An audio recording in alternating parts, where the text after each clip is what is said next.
آگے بڑھتے ہیں۔ لاک ڈاؤن میں توسیع کے ساتھ مرکزی حکومت نے نئے رہنما خطوط جاری کیے ہیں۔ عوام کی پریشانیوں میں کمی کے مقصد سے حکومت نے بعض اہم شعبوں میں نرمی کا اعلان کیا ہے۔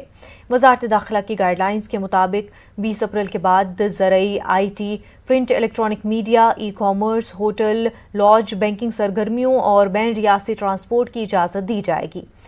گائیڈ لائنز میں کہا گیا ہے کہ 20 اپریل کے بعد ان علاقوں میں جسے کووڈ-19 ہاٹ اسپاٹ قرار نہیں دیا گیا ہے وہاں کاشتکاری اور چنندہ منڈیوں میں زرعی پیداوار کی خریداری کی اجازت دی جائے گی۔ دودھ سے بنی اشیاء، پولٹری کی سپلائی چین بحال ہوگی۔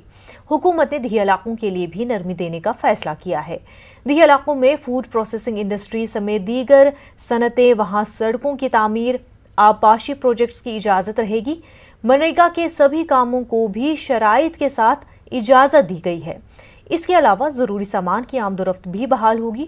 لاک ڈاؤن کے دوران تمام پبلک ٹرانسپورٹ بند رہیں گے، جن میں روڈ، ریل اور فضائی خدمات شامل ہیں۔ تمام تعلیمی ادارے، cinema hall, shopping mall, sports complex بند رہیں گے۔ مذہبی اجتماعات پر بھی پابندی رہے گی۔